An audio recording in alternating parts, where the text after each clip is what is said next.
नमस्कार and welcome to राजकाज।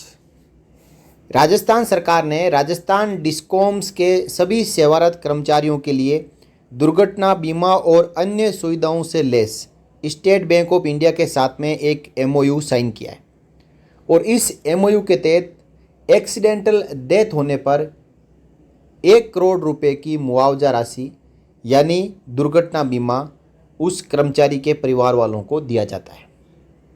ये एमओयू साइन हो रखा है और इसमें जो ज़रूरत है वो है केवल कि आपकी जो सैलरी है स्टेट बैंक ऑफ इंडिया के खाते में आनी चाहिए, यानी आपका खाता स्टेट बैंक ऑफ इंडिया में होना चाहिए और साथ ही साथ उसका जो मोड है वो डिस्क्रिप्शन है वो कॉरपोरेट सैलरी पैकेज होना चाहिए। इसमें अलग अलग गोल्ड, डायमंड, प्लेटिनम अकाउंट्स है जो सैलरी बेस्ड है, जो बेसिक आपकी पे है उसके अनुसार अलग अलग 4 कैटेगरी बनाई गई है और जिस बेसिक पे के अनुसार आपका जो एप्लीकेबल कैटेगरी होगा उसमें उस खाते को रखा जाता है। उसमें कुछ सुविधाएं कम, कुछ सुविधाएं ज़्यादा हैं, वो मैंने इससे पहले वाले वीडियो में कवर किया है। आप चाहे तो इसी चैनल पर जाके उस पूरे वीडियो को आप देख सकते हैं। अब जयपुर विद्युत वितरण निगम लिमिटेड द्वारा 1 मई 2025 को इसी कॉर्पोरेट सैलरी पैकेज और पर्सनल एक्सीडेंट इंश्योरेंस कवर जो स्टेट बैंक ऑफ इंडिया द्वारा दिया जाएगा उसको लेकर परिपत्र जारी कर दिया है, जो आप अपनी स्क्रीन पर देख पा रहे हैं। इस परिपत्र को समझेंगे कि इसमें कौन कौन सी हिदायतें हैं जो जारी की गई है, जो कर्मचारियों के लिए फ़ायदेमंद है और इनको समझना हमारे लिए ज़रूरी है।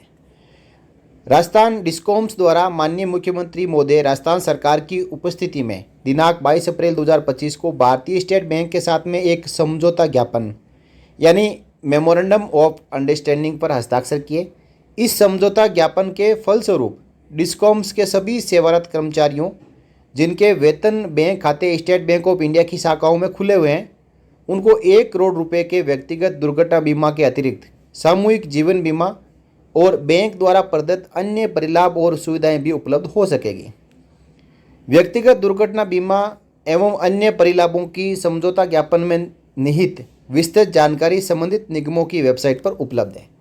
निगम की वेबसाइट के ऊपर भी इस जानकारी को डाल दिया गया है, जहां से जो कॉर्पोरेट सैलरी पैकेज की सारी फैसिलिटीज़ है वो आप देख सकते हैं। इस समझौता ज्ञापन की वैधता 5 साल के लिए यानी 22 अप्रैल 2025 से 5 साल तक इसकी वैलिडिटी रहेगी। उसके बाद सरकार और स्टेट बैंक ऑफ इंडिया चाहे तो इसकी वैलिडिटी को आगे भी बढ़ा सकते हैं। उपरोक्त समझौता ज्ञापन में निहित बीमा एवं अन्य सुविधाओं के लिए केवल सेवारत कर्मचारी ही पात्र है। इसमें जो रिटायर्ड कर्मचारी है डिस्कॉम के उनको शामिल नहीं किया गया है। केवल जो सर्विंग एम्प्लॉइज है उनके लिए ये एमओयू एप्लीकेबल है। इसके अतिरिक्त ये अनिवार्य है कि सभी कर्मचारियों का जो वेतन है वो बैंक खाता कॉर्पोरेट सैलरी पैकेज श्रेणी के अंतर्गत स्टेट बैंक ऑफ इंडिया की किसी भी शाखा में होना चाहिए। यद्यपि निगम द्वारा उपलब्ध सूचना के आधार पर स्टेट बैंक ऑफ इंडिया में स्थापित सभी कर्मचारियों के वेतन बैंक खातों को इस बाबत अद्यतन करवा दिया गया है, फिर भी सभी कर्मचारियों से व्यक्तिगत अनुरोध है कि वे इसकी ऑनलाइन बैंकिंग एप्लीकेशन अथवा संबंधित बैंक शाखा में व्यक्ति से जाकर इस बाबत सुनिश्चित कर लें। यानी आपका खाता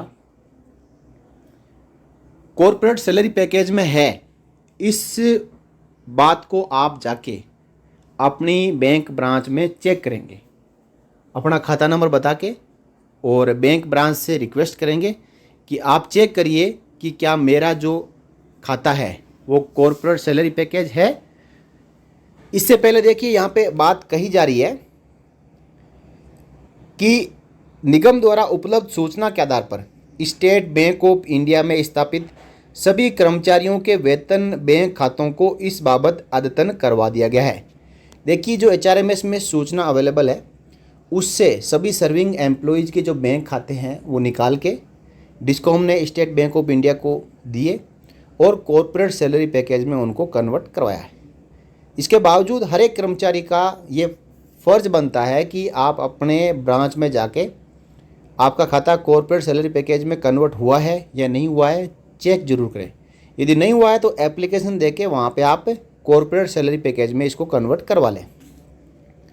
साथ ही जिन कर्मचारियों के वेतन बैंक खाते स्टेट बैंक ऑफ इंडिया के अतिरिक्त किसी अन्य बैंक में स्थापित है, वे इन सुविधाओं को लाभ प्राप्त करने के लिए स्टेट बैंक ऑफ इंडिया में अपना वेतन खाता स्थापित करवा सकते हैं। देखिए, यहाँ पे कंपलसरी नहीं है, ज़रूरी नहीं है, आपको कोई डायरेक्शन नहीं दी जा रही है, ये केवल हिदायत है कि इस प्रकार की सुविधा अन्य बैंकों में नहीं है। यदि आपको कॉर्पोरेट सैलरी पैकेज के तहत 1 करोड़ रुपए का दुर्घटना बीमा और सामूहिक जो बीमा है वो चाहिए, तो आपको अपना खाता स्टेट बैंक ऑफ इंडिया में खुलवाना होगा और उसको कॉर्पोरेट सैलरी पैकेज में कन्वर्ट कराना होगा और उसी खाते में आपकी जो हर महीने सैलरी आनी चाहिए। उपरोक्त बीमा एवं अन्य सुविधाएं पूर्णतः निःशुल्क है। न तो कर्मचारियों के वेतन से कोई कटौती की जाएगी और ना ही बैंक द्वारा कर्मचारियों के बैंक खाते में इस बाबत कोई राशि डेबिट की जाएगी। यानी आपको हर महीने या साल में एक बार कहीं पे भी इस इंश्योरेंस को लेने के लिए कोई पैसा कहीं ना तो देना है और ना ही आपके खाते से बैंक कोई पैसा काटेगी। दुर्भाग्यवश दुर्घटना घटित होने की स्थिति में निम्नानुसार दावा प्रक्रिया वांछित है। अब 22 अप्रैल 2025 के बाद में किसी की एक्सीडेंटल डेथ हुई है या भगवान ना करे किसी के साथ में हो, लेकिन खुदा ना खास्ता हो जाए, तो फिर ये क्लेम कैसे करेंगे? देखिए, जो दावेदार होगा या उनके प्रतिनिधि द्वारा बीमा कंपनी या ओरिएंटल इंश्योरेंस कंपनी दुर्घटना बीमा की स्थिति में एवं SBI लाइफ सामूहिक जीवन बीमा की स्थिति में ईमेल, फ़ोन, पत्र के माध्यम से सूचना तुरंत प्रेषित करनी आवश्यक होगी।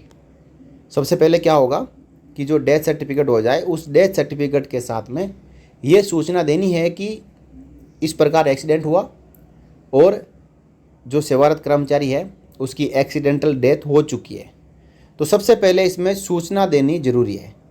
अब जो दावा करने वाला है अपना दावा सीधे बैंक की संबंधित शाखा में प्रस्तुत करेंगे, जिससे उनके द्वारा बीमा कंपनी को अग्रेसित किया जाएगा, जो कि प्रचलित प्रक्रिया अनुसार स्वतंत्र रूप से दावे का निपटान करेगी।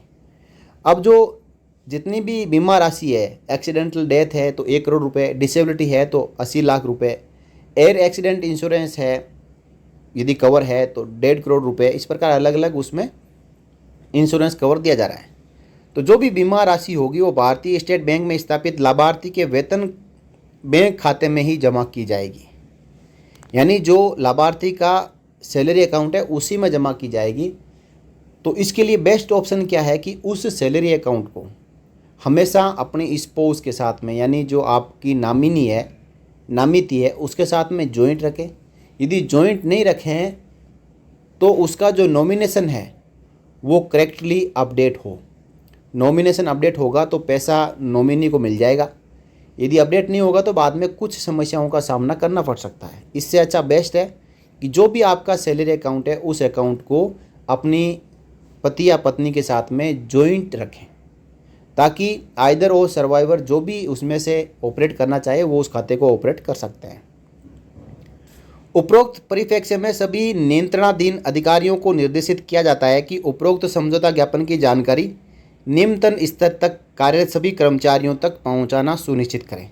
साथ ही कर्मचारियों द्वारा अपने स्वयं के हित में भी ये सुनिश्चित करवाया जाए कि उनके स्टेट बैंक ऑफ इंडिया की विभिन्न शाखाओं में स्थापित वेतन खाते कॉर्पोरेट सैलरी वेतन पैकेज श्रेणी में वर्गीकृत कर दिए गए हैं। देखिए, ये कहा गया है कि हर एक निचले कर्मचारी तक इस जानकारी को पहुंचाना है। तो इसको पहुंचाने का तरीका एक तो यह है कि ये पत्र कार्यालयों में जाए और कार्यालय अध्यक्ष या जो भी वहाँ के हेड ऑफ डिपार्टमेंट हैं, जो AN है, XN है या SC साहब है, उनके जरिए कर्मचारियों को आगाह किया जाए, उनको बताया जाए कि इस प्रकार की योजना आई है और आपको अपना खाता कॉर्पोरेट सैलरी पैकेज में कन्वर्ट करवाना है। और दूसरा तरीका यह है कि आप इस वीडियो को शेयर कर सकते हैं, ताकि जितने भी राजस्थान में डिस्कॉम्स के कर्मचारियों के ग्रुप बने हुए हैं उन ग्रुप में पोस्ट कर सकते हैं और उनको ये जानकारी मिल जाएगी कि मेरे खाते को कॉर्पोरेट सैलरी पैकेज में कन्वर्ट कराना है, ताकि मेरे ना रहते हुए मेरे परिवार वालों को जो दुर्घटना बीमा राशि है वो मिल सके। तो ये लेटर जो है जयपुर विद्युत वितरण निगम लिमिटेड द्वारा जारी किया गया है। अब अजमेर, जोधपुर और बाकी जो डिस्कॉम्स की कंपनियां हैं, प्रसारण है, उत्पादन है, उनके कर्मचारियों के लिए भी ये सुविधा लागू है। उनके द्वारा भी हो सके अपनी तरफ से लेटर जारी किए जाएंगे। लेटर में जो गाइडलाइन होगी वो यही होगी। और CSP यानी कॉर्पोरेट सैलरी पैकेज जो सर्विंग एम्प्लॉय जॉब डिस्कॉम्स है, उत्पादन और प्रसारण के लिए है, उनमें सुविधाएं क्या क्या है वो इस पैम्पलेट में दी गई है। और इस पूरे पैम्पलेट को मैंने इससे पहले वाले वीडियो में कवर किया है। इस वीडियो के डिस्क्रिप्शन में पहले वाले वीडियो का मैं लिंक भी दे दूंगा, आप चाहे तो ये पूरी जानकारी ले सकते हैं।